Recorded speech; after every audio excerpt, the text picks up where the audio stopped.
Brands on Brands. Hey, this is Michaela, Alexis, the Millennial LinkedIn Master. And if you want to shine on LinkedIn, you should be listening to Brands on Brands on Brands with my good friend, Brandon Berkmeyer.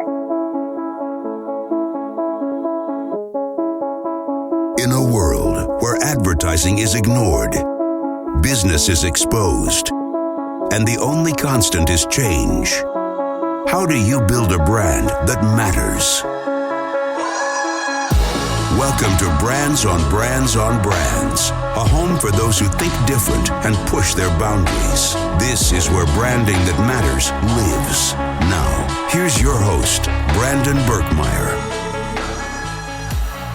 Hey, what's up, everyone? Welcome to Brands on Brands on Brands. I'm Brandon Berkmeyer, your personal marketing coach, and I believe that building a brand that matters is the only way for a business to thrive tomorrow.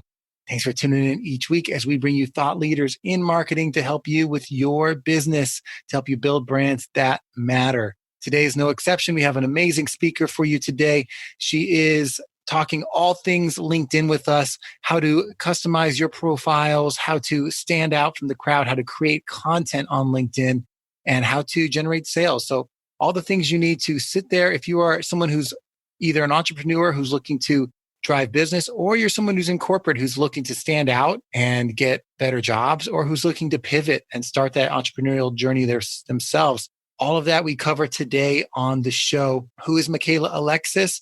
She is a millennial LinkedIn trainer, a keynote speaker and author, and she helps businesses and audiences, as she would say, shine on LinkedIn. Calls herself the espresso-fueled LinkedIn creator, which I love, and it comes through. I love it is that she shares a lot of her personality in everything she does, and today's show is no different. A little bit of background on how she got into LinkedIn. She had her first viral article hit on LinkedIn back in 2016, and she's been creating content like that ever since. She's gone from a few hundred to over 150,000 followers on LinkedIn, garnering multiple millions of views, comments, and general love along the way. And now she's living her career fantasy. She's traveling the world, teaching others with great passion how to use the LinkedIn platform to achieve amazing results. And some of the things she goes out and speaks about on stages, one is building a mega personal brand on LinkedIn on a mini budget. Another is how to turn your LinkedIn page into a lead generating machine, and how to network like a pro on LinkedIn. So we have all that and more on the show, plus a couple of cool little shout outs of things she's teaching and where you can find some amazing content from her. So tune in today. I hope you guys enjoy it as much as I did. Real down to earth conversation about things I think can help a lot of people right now today. So appreciate you guys. Keep on listening. Check it out. Brands on Brands. All right, let's get going. Welcome everyone to the show today. I'm excited for our guest. She's a LinkedIn coach and specialist and teacher. And I actually got to watch her speak at Social Media Marketing World on this topic. And I said, I had to get this girl on the show. Who am I talking about? This is Michaela Alexis. First and foremost, Michaela, welcome to the show. Thanks for being here. Thanks for having me. I'm excited. Me too. I mean, LinkedIn is something that I love diving into. I like finding people that, talk about all the different platforms, but I feel like LinkedIn gets neglected in terms of the focus. That people don't spend as much, it's not as fancy, right? It's been around for a long time. But I think that the opportunity there has really changed the past couple of years at least.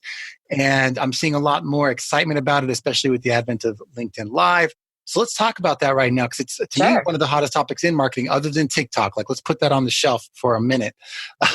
Let's start there. How are you using LinkedIn these days, and where can people find you? Okay, well, how am I using LinkedIn these days? So I kind of have a weird strategy. I shouldn't say weird because I think it works incredibly well. So something that's interesting about me is the fact that I have a personal brand, but I also run LinkedIn training services. And so that was kind of an issue for me as I started working solo, because I'm like, okay, well, hang on a second. I've had LinkedIn since 2011. And so that includes, my audience includes my first boss, my first coworkers, my mom's friends, right? I've got everybody on there. And so I started to notice over time, especially as I started working solo, that every time I posted, people were following me for all different reasons. But for the most part, they were kind of split into two. So there's one group that was following me because they wanted that inspirational, motivational content that I was putting out, or they were interested in like milestones. They wanted to see where I was at, what I was up to. And then I had another group or another segment of my audience that was following me because they wanted to learn more about how to leverage LinkedIn. And so every time I posted, I was alienating part of that group. And so for me, the solution really became, okay, well, what if I gave people a specific place where they could follow or be part of, where I could share that LinkedIn training content? And so that was where I housed my LinkedIn training content, was on a LinkedIn page, a company page. And so then I started to use my personal brand as kind of the handshake. I like to think of LinkedIn as like the world's largest networking event. I mean, almost 700 million users. I don't know if you saw that, but the stats are just ridiculous, especially right now. And so I imagine myself going into that networking event and I'm just shaking hands and I'm sharing who I am, what's important to me, what I'm consuming, what I'm all about, all of those things. And then hopefully if people like and trust me, they're going to visit my profile. They're going to follow my page, and that's where they can see my products and services. So that's how I've been using it. My strategy from the very beginning has always just been storytelling, just sharing what I'm up to, what's important to me, what I value most, whether that's in photo and text posts. I love video. I've been loving live video. I've been running this series called Love and Coffee Live, where I'm bringing on these motivational, inspirational guests to share buzzworthy conversations. So that's been really fun. And then, of course, like I mentioned, my LinkedIn page is where I house all of my products and service content. Yeah, I mean, there's a lot going on there, but it's funny is Yeah. I feel like they're not in general, but like for you specifically, because I feel like the majority of people aren't using LinkedIn like you are using LinkedIn. No. Not just because you're a trainer in it, but because as a creator in this space, like that's Mhm. even weird to say, like I'm a LinkedIn creator. And, I don't think people think of it like that this is a place you go to consume content. Have you seen that changing? Like, when did that change for you? Yeah. Well, the thing about LinkedIn that's unique is that it didn't start off like a Facebook or Twitter or Snapchat or Instagram, all these places where the idea was that you create content and that's how you connect with people. In fact, if you watch earlier interviews with Reid Hoffman or any of the founders of LinkedIn, they really kind of expected it to be a digital Rolodex. It's a place where instead of having a million business cards, you kind of put them into one place where you can reach out to people really efficiently. And that's why you see things like on profiles, you see like connections and it's like 500 plus, because they assume that people maybe have 500 people within their networks, right? And over time, obviously, people have decided what they're going to use the platform for. And a big part of that was to connect with people and share stories about experiences. And so I was one of the first creators on the LinkedIn platform. I started creating content in 2016.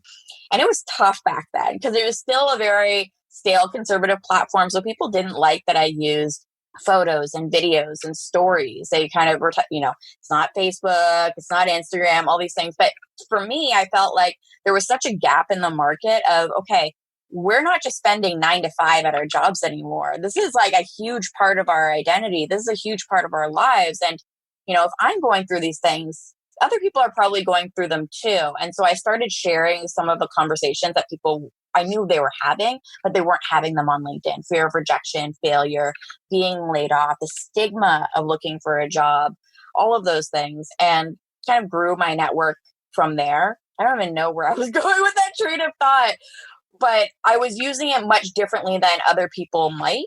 And over time, once LinkedIn was acquired by Microsoft, that's where I was going with that. When they were acquired by Microsoft, the culture really started to shift from this idea of being a digital Rolodex to almost being like an online university or like an online global workplace, right? Where people were starting to feel more comfortable with, jumping into video and sharing a little bit more personality on the platform. And so one of the first things that I tell people, if you have not been on LinkedIn in years, which is quite a few people, because they're like, yeah, I opened an account back in like probably around the same time, 2011, and then kind of walked away from it.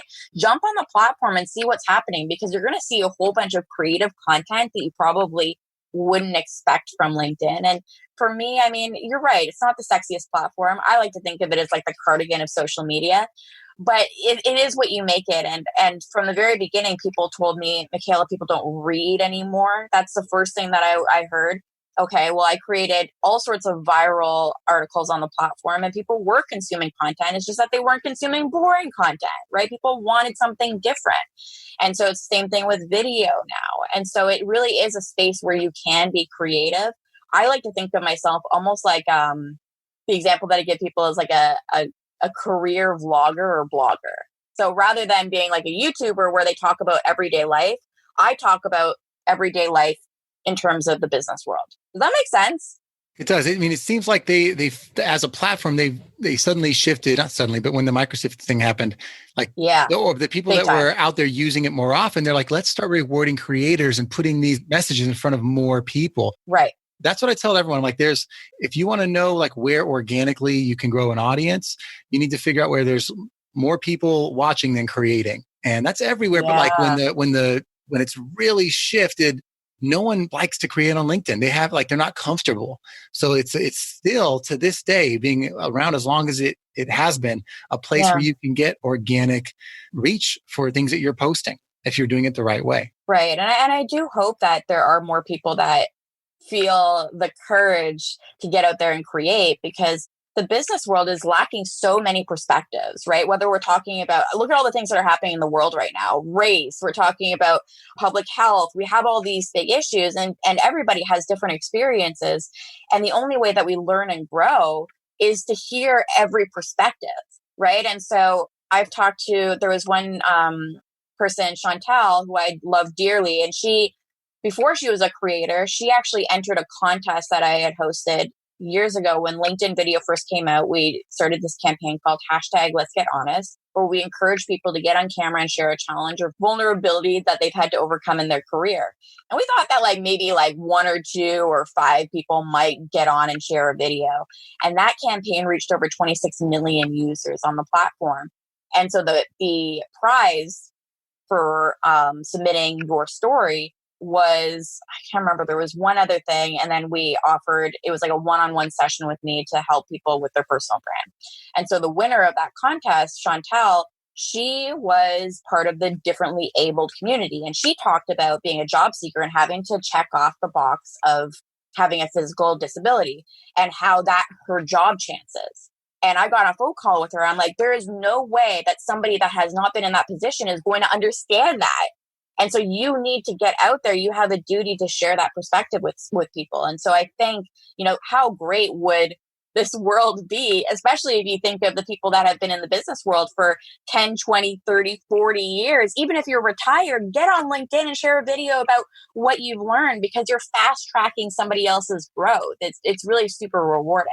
Let's talk about that for a second. I mean, for a lot of people, they might understand, okay, I'm listening to you guys, like I'm hearing the platforms changing, but why should I be someone who's putting content on LinkedIn? What is the value of becoming someone who shares their voice, who shares information and content on a platform like this? What's the value of using this platform? I mean, for me in the very beginning, it really was, and I think this is the most sustainable way to grow, is really being of service. And so when I started on the LinkedIn platform, my first article that went viral was how I landed my dream job in 2 weeks on LinkedIn. And there was no intentions of it going viral or people even really caring about it. I was just a job seeker and I had found a better strategy for doing things. And I wanted to share that strategy with other job seekers. And probably something that you've heard again and again and again is creators, especially those long-term creators, sharing content because they were missing something and they wish somebody else had told them that, or they wanted to help one other person and it ended up helping thousands or millions. And then you get hooked to that feeling of helping and impacting other people. And so I think beyond just the fun of impacting people and having that be super rewarding, there are lots of business reasons to be a creator. Number one, the reality is that we buy from people that we know, like, and trust. We know this, right? We are all emotional buyers. We cannot make decisions without emotions involved in it. So that is one major reason. And I think that there's so many people, especially in the business world, that lead with what they do and what they offer rather than taking a step back and saying, hey, this is who I am, right? I can't buy from you. I can't trust you if I don't know who you are. And so those little things like offline, you know how we do like small talk and we all kind of complain about small talk, like, why do we do this? Well, that's actually innate. That's a human tendency. It's kind of like, it's a really gross example, but like those monkeys that pick bugs off of each other. It's a concept called social grooming. And what you're doing is you're trying to figure out if the person that you're speaking to is safe and approachable, if it's somebody that you can work with that is safe to be around. And so the same thing is going to be true for LinkedIn. Now we're in a position, we're in the middle of a pandemic. You don't have those face-to-face conversations. So video is actually more essential right now than ever before, because now you need to replicate what you were doing offline and doing it online. And that usually is like the mindset shift that works for especially like those old school business people that are used to going to the networking events and are like, social media, who cares about social media? Just understanding that people need that in order to make a decision. You wouldn't go into an office and just put down your proposal, right? And just sit there and like fold your arms and wait for them to sign it. That would be crazy. And yet that's what people are doing on LinkedIn. They're leading with, these are the awards that I've won. This is my experience. Hire me, buy from me. Hang on, I don't even know who you are, right? So just knowing, again, thinking of it as the world's largest networking event, just going out and shaking hands, introduce yourself. That's the easiest thing for people that are kind of like, okay, Michaela, I really like the idea of sharing video on LinkedIn, but I don't know what to do. Get on camera and introduce yourself. Like my first video, no joke, because I am I'm a huge introvert. People don't know that I used to be agoraphobic. And to this day, when I speak on stage, I usually will break out in hives up to my earlobes. So my very first video on LinkedIn, hives all the way up. And I was like, maybe I should change into a turtleneck so people can't see it. And then I thought about it. I'm like, I don't want people to have that perspective of me. I don't want to be perfect. I don't want for people to think that I'm not approachable and that I'm not a huge klutz like I am. And so I just got on camera and I pointed it out. I'm like, look, I have been putting off doing a video on LinkedIn. I've been writing content forever, but this is like a different level of vulnerability. I'm super nervous. I've got, you can see all my nervous hives. My hair is a mess right now, but I just wanted to get on here and say hello, right? Or I just wanted to do something that scares me because I really believe that this is how we grow. Share those lessons, right? Just point out the fact that you're nervous. And that's been a strategy of mine as somebody, like as a creator and even as a speaker. I'll get on stage sometimes and I'm like, oh my God, there's so many of you. Why are there so many of you, right? Because it really puts people at ease. And all of a sudden, it's not this like I'm presenting and I'm speaking at you. I'm speaking to you. I love that. And when you were getting started and you were like saying, okay, this is important to me, I'm seeing the power of this tool, or whatever it was that was going on in your head, what were some of the things for someone else that's getting started that, well, I'm kind of curious why, like what made you start to twist and be like, I should pay more attention and do more of this. So I'm kind of curious what your why was, or if it was like a slow shifting.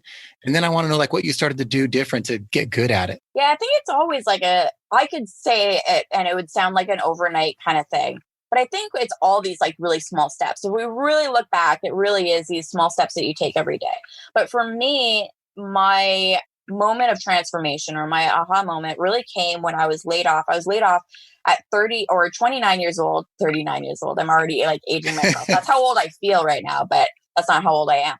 So I was 29 years old. It was a month before my 30th birthday and was laid off from the startup that I was working at.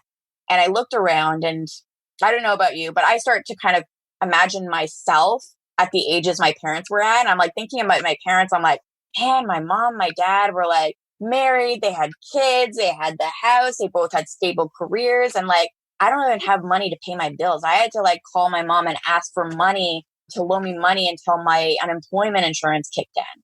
Like that's where I was at. And I'm like, I'm not any further ahead now than I was like a decade ago. Like I've got to have something has to shift here. I've got to do something differently. And I started thinking about it and I was like, everybody's telling you to like go out, send out a whole bunch of resumes, just live on Indeed and send out all these resumes and wait for opportunities. I'm like, that's bullshit, right? Like, because nothing has for us, everything has changed, right? We're not competing with one or two other people. We're competing with a stack of resumes. So who does that that strategy work for? Well, it works for the people that are potentially hiring us, right? And it's a two-way relationship. When you work for a business and you are truly a great worker and you work hard, it's a relationship. And so I started thinking about that. I'm like, what if I use the same strategy as a marketer that I use at businesses, which is inbound marketing, where I share what the company is all about. I share valuable resources and I attract the right clients or customers to me. In this case, it was the right businesses. And so I started originally sharing content about social media and marketing. And then I shifted into sharing experiences that I was having as a job seeker. And that blew my mind because I was shocked that people I didn't know and I had never met were all of a sudden inviting me in for interviews, were like invested in my story, were like sending me messages being like, hey, did you interview anywhere else today? And so that was my first aha moment where I'm like, something's weird here because everyone's telling me that community is dead. People don't care about each other like they used to. And what I'm noticing is that community is not dead. It just looks a little bit different than it used to. And so that was huge for me. And then when my first article went viral, that was my second aha moment because I'm like, this thing took me like half an hour. It's probably the least amount of time that I've ever spent on any sort of content that I've ever created. And I went from like a few hundred to 13,000 connections in a week. Like it was massive. Like my analytics wouldn't work on LinkedIn for a week, an entire week. I couldn't open it, just kept shutting down. And so I looked at that. I'm like, why? What was it about this thing that made people feel compelled to connect? Not just read it, but connect with me. And what it turns out is that it was helpful, it was relatable, and it was conversational. And so that as a marketer was my second, like, there's something missing here. And then I started doing research, and it blew my mind, might not blow yours, but I looked at the research and everyone is still telling me there's a personal self and the professional self, and you don't share your personality in your personal brand on LinkedIn. And I look at the research of what people were consuming in terms of articles, and number 3 on that list was self-esteem. So I'm like, we're so full of it. Like, we're so full of it. We're saying one thing, but we're consuming very differently, right? And so I was like, okay, well, let me just try to share these conversations that nobody else is talking about. And that just really resonated with people. Yeah, that definitely resonates with me too. And I think we lived through a lot of the beginning of that shift of having to separate your work life from your personal life. Yeah. Because of what social media, almost became impossible to hide those things that were, what you were doing with your friends versus what's happening at work. And then we also lived through the part of like people having to say, well, if I want to be more than just a resume, what can I do to put myself out there to demonstrate through the things I'm doing outside of work, whether it's creating content or writing articles or doing interviews, whatever the thing is, to make myself stand out so that I'm not just a commodity. I'm not just replaceable. I think we've got to live through that and witness that, which is why I think what you're doing on LinkedIn is huge. And I love that you're here helping and teaching other people how to do it as well. So fun. And what I'd like to do is I want to get some actual, some of the tips. So they're like, yeah, I can use let's do it. This step, that step, that step. But before that, if they're like, I'm intrigued, I want to know more about her, how do people find you the easiest? Ooh, the easiest way is, probably by email, honestly. I love my email inbox. It's just Michaela at michaelalinked.in. I know it's real cheesy, but I gotta, branding, right? Brands on brands on brands. Exactly. You got to do it. And then I've got my website, which is micalexis.com. And then I'm always hanging out on LinkedIn and I'm super approachable. So please feel free to connect. Awesome. Yeah. Check that out. There's definitely some workshops. I went and perused it myself. There you can sign up for workshops when they're back on. She has her first LinkedIn learning course that's on her LinkedIn that teaches about LinkedIn pages. There's a lot of actual useful things. If you're like, I need to get from A to B, things that you can sign up for. But let's maybe take some of those, reveal behind the curtains a little bit. Yeah. What are some things that you've been when you teach these couple of things, people are like, oh, I never thought of that. Or, this is something that could help me right now with using the LinkedIn platform. Yeah. Probably the biggest area of growth for most people, it sounds boring, but it's your LinkedIn profile.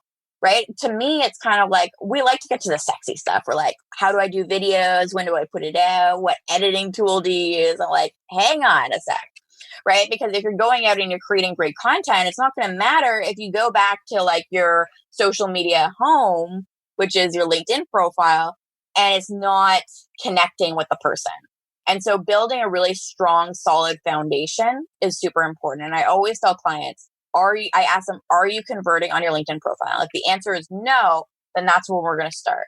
Like, unless you're telling me that you have a steady stream of opportunities coming in through your LinkedIn profile, we're starting there. So I think that that's probably the biggest area. There's lots of ways that you can optimize your LinkedIn profile to attract the right audience and the right people and the right opportunities. Number one is just being really clear about who you are and who you serve. And I think that's where most people fall down. Using things like your background image, your profile photo, using your headline. A lot of people have their headline just set to where they work rather than who they are and who they help, right? Because it's all about impact. We like to think about, well, it's my profile. It's like, no, it's not a journal. This isn't yours. It doesn't actually belong to you unless you don't want leads or opportunities. If you don't want leads and opportunities, just ignore everything that I'm saying. But if you do, you need to remember that we are all very, very self-centered. So someone's going to visit your profile and the first thing, actually the only thing they're going to ask is this somebody that I should connect with? And or is this somebody that I can work with or should buy from? They're trying to figure out basically what is in it for them. And so if it is somebody that you want to work with or you want to buy from you, you need to be crystal clear about that. And so with my clients, we get down to like real deep. We'll say, I serve Canadian clients like this. And it's like the XYZ formula. So I help X do / understand Y so that they can Z, and that's the benefits of what you offer. So that's super important. Visually, you want to show what you're doing. So if you look at my background image, just to give you an example, I think one of my photos is like me with like a LinkedIn coffee mug. So that's signifying I offer LinkedIn training. And then the other one is me on stage. So it shows that I'm a speaker. We've got to make it stupid simple for people. I like to imagine people on LinkedIn, they've got like their coffee in one hand.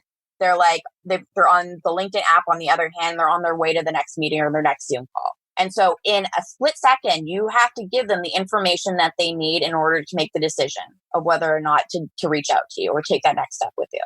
And so doing things like being like it feels silly, right? As marketers, it feels silly to be like, oh, I'm a speaker, so I'm just going to write that I'm a speaker. No, show that you're a speaker. Share recommendations and quotes from audience members. Share that you're a speaker 10, 20, 30 times throughout your profile. Just make it crystal clear who you're speaking to. And I actually break it down. I actually put like what I offer for my services for event planners, what I offer for individuals, what I offer for businesses. So my formula for summaries is always who you are, why you do what you do, because you've got to make that emotional connection with the person, what you offer, so your services, or if you're a job seeker, it could be your skills, and then how to get in touch. That's a big one. Adding a call to action at the end, what do you want that person to do, right? Remember, again, that LinkedIn started as a digital Rolodex.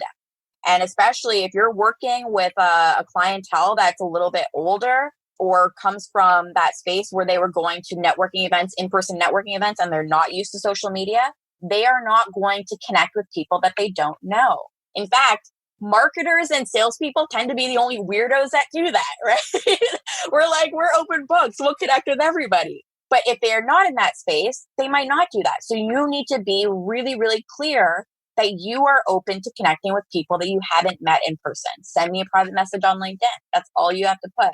So adding these little things are really, really helpful. And we talked about earlier, trying to find ways to create that personal touch with the person that visits. So adding in a video version of your summary has been really, really effective for my business. And I actually have a landing page for it. So you click on the link. It's a 5-minute video. I walk through who I am, why I do what I do, my story, who I can help. And then at the bottom of the video, it asks, okay, what do you want to do next? And then it has one offer. So it's like, you can take my 3-hour course for free. You can send me a private message on LinkedIn. It's going to bring you back to my profile. Or you can book a 15-minute call with me and we can jump on a Zoom call together. And that's great, right? Because I'm creating that human touch with people. So looking for those opportunities to kind of sprinkle your personality, that's going to be the difference between you and however many people that are in the same field. Yeah. And let's take a moment there, because I want to get into that. The idea of, you are like amongst the faceless masses, like one of everyone else, and you're trying to be different than that. I want to dive into that, but you said something that kind of stood out to me. And I want to kind of dial back for a second to get into it. It's this idea that it's the simple things. And I think a lot of us don't, like, we want to get to the complicated stuff really quick. But if you look at anything, and this is from a marketing perspective, if you look at anything that actually works, it's always that, like, the very simple couple of things at the beginning that, like, the rest won't work if you haven't done it. And it's like, if you write an email, if you haven't figured out the header of the email, like the subject line, if you haven't figured out those 7 words, no one's going to open it. Or if you haven't figured out on a YouTube video, like, what that thumbnail is going to look like to get people to want to click it to go into the video, it doesn't even matter what is in the video because they're not going to get past the front door. So some of these things like the profile, you say they're simple, but I think they need to be hammered home to people because they're worried about everything else, but not the thing that's going to get people into the room. Right. I think, well, most of us go with the assumption that people care about us enough that they're going to read through our profile.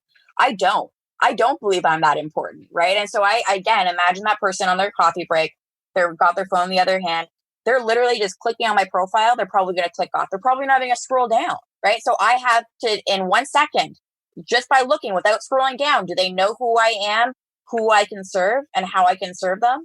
If the answer is no, then there's work to do there. And actually, sometimes, especially as marketers, we love to overcomplicate things because it makes us feel kind of good. It's kind of an ego move, right? To be like, well, my job is not that simple or whatever. Get over that, because marketing, really what it's all about, effective marketing, just basically answering the question, what does my prospect need to know in order to make the decision to work with me or buy from me? Just asking myself just that has been such a game changer for my business, because now all of a sudden, all of my content is just to address those questions. And you know what has happened since then? My calls went from me picking up the phone, people being like, I've been following you for a really long time. So what kind of services are you offering now? And getting into those conversations about the nitty gritty, trying to figure out if we're the right match, all of those things. Now I get on a call with somebody, it's about availability, pricing, that's it. And that's where you want to be as a marketer. You don't want to be spending all of your time on the phone because people aren't really sure. And guess what? Those are the people that are brave that are connecting with you. Most people that aren't really sure, you know what they're doing? They're going to the next profile because they're not going to reach out to people unless they know for sure. Yeah. Right. So I like to think of it as like, how can I pre-qualify my audience? Perfect. And to be someone that stands out, that is not just scrolled past, to be someone that's a little bit more, especially in these days where your job is, if you are someone who's working for someone else, it's possible that there's someone else out there that's ready to take your job and, for the same price or less. It's nice to think that we are special and that we are irreplaceable, but most of us aren't, especially if you're working for someone else. So in that world, let's talk about how do you either create job security for yourself, or if you're ready to switch because I'm tired of working for someone else because I'll never have security in that space. How do you pivot? Like, what are some of these ideas that you have around these concepts of building your personal brand and protecting yourself? Well, first things first, I think everybody's special. I really do, because I have learned as a marketer, especially on LinkedIn, that really and truly, the one superpower that everybody has is your story. That is like the one game changer on your profile.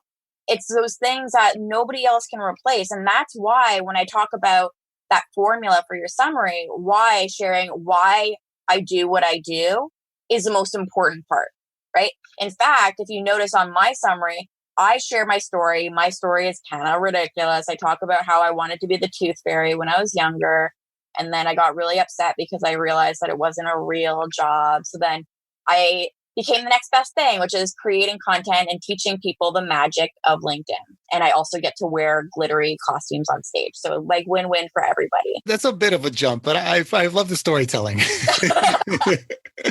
But those stories are important, right? Because even those little things, they give people insight into who we are. And we love to know that we almost like those like career stories that people tell, the fairy tales where it's like, it was meant to be. I always use the example of like, you're having brain surgery and you have 2 doctors and you have one question and it's, why do you do what you do? And you have to choose one of the doctors. If you ask one doctor and they said, when I was younger, I had pneumonia and I went to the hospital and I was there for weeks and I was so overwhelmed with the care that I got that I wanted to dedicate my life to taking care of other people. And then you ask the other person, they're like, I just really wanted a yacht. I mean, who would you want performing brain surgery? And yes, not all of us are doing brain surgery. I understand that. But it's this idea of building a connection with your audience. And so I think that whether you are working at a place and you're good where you are, you're thinking about pivoting, or you're ready to like go full force and start building a personal brand, it really starts at your story. And for a lot of us, it's like, okay. And then you think about it, it's the hardest part because so many of us are going around every single day and we're just kind of like barreling through life. And what this requires you to do is take a step back and start putting the pieces of your career together and connecting the dots. How did I get to where I am? When did this happen? Why did this happen? Because I hear a lot of clients and their original answer is, well, like security, they'll say money, they'll say all of these things. And I'm like, that's not an answer because there are lots of things that you can do for money, but why is it this one thing? Right. And usually there is some why that drives people and people need to know what that is. So sharing that, like I mentioned, finding those personal touches of video, I really like to put in a gift, and I've never seen anybody else do that on their LinkedIn summary. So I share my story, and then you'll notice underneath my story, I say, slow that scroll. I want to give you a gift, and it's free access. It's a real gift. It's a 3-hour course that I offer for free, and that generates between 10 to 20 leads for me per day.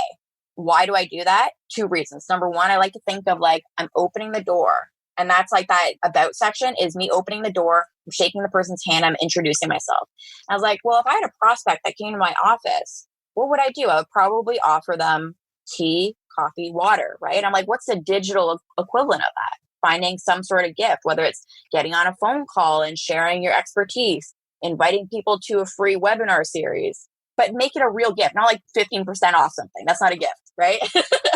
And then it also activates reciprocity, meaning that, when you give something to somebody, they feel inclined to give something back in return.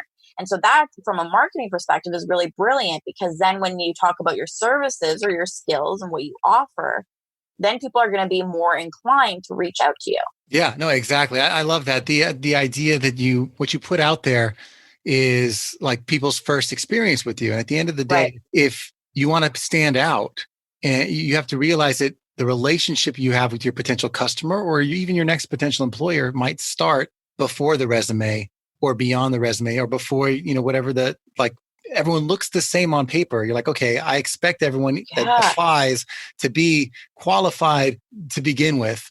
But beyond that, how do you stand out? What have you created that shows that you have a passion or you're someone that I want to work with or whatever the thing is that's going to say, I really like to consider that person because they seem like the kind of person I want to work with or whatever the thing is, or I want to hire. And there's this relationship that starts beyond the resume that you built for yourself. So it's funny because I didn't even think about this, but it just sparked kind of like my brain when you said that, if everybody is qualified for a job, then why do we have job interviews?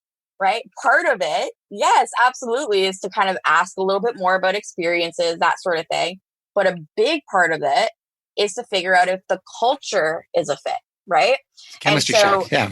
A really good test of whether or not you have a strong, well-communicated personal brand is to try and land a client or land a job without having those interview culture questions, right? The last job I ever worked, I did go in for an interview, but I will tell you that they were already ready to offer me the job and they had already done they had looked through my recommendations, contacted those people. I don't know how ethical this is, but that's fine because I love the job.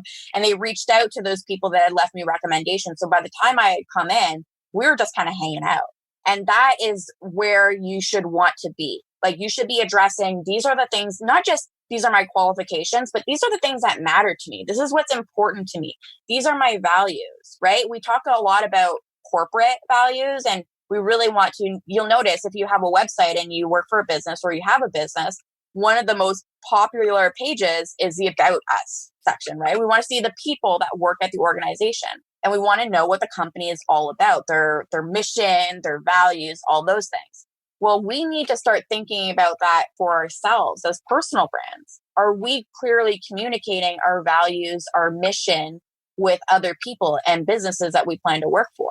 I love that, because if they're not already excited about you before the point of contact, then you're spending all your time trying to convince them to be excited about you. Yeah. And that's not, I've been there as a job seeker where you feel, and that's a culture issue too, where I know that I was raised with this idea of you just need to find a job and you should be happy for whatever job you find. And now things are shifting, right? You can work for yourself. There are more options. There's the gig economy where you can be an Uber driver and then you can be an artist by day. You have choices now. And I think so understanding that you have choices and there's a relationship there is really, really important, rather than just taking whatever comes your way. Yeah, I couldn't agree more. And I think that's a great place to leave people wanting more. To, if you want to figure out how to do that, how to get people excited before they make that point of contact with you, excited about what you have to offer because you've set your profile up the right way. You've created content. You've put yourself out there using your authentic voice in a way that connects with them and brings them to you. If you want to learn these kinds of things, I'd recommend you get out there, you connect with Michaela, you see what she has to offer, go to Alexis.com and all the other places that we've listed in the show notes that we've talked about on the show to connect with her. And from my audience and from me to you, thank you for coming on today. Ooh, thank you so much. My coffee's wearing off, so it's a good time to stop. Perfect. I know how you feel. And that's it. And we appreciate you guys listening every week. And I'll catch you next time. Cheers. You've just taken your marketing knowledge to another level with this episode of Brands on Brands on Brands. But we have plenty more ways to not just help you build a business, but build a brand. Head over to brandandbrands.com for more resources, as well as access to our blogs, videos, and exclusive coaching sessions with your host. Be sure to visit brandandbrands.com.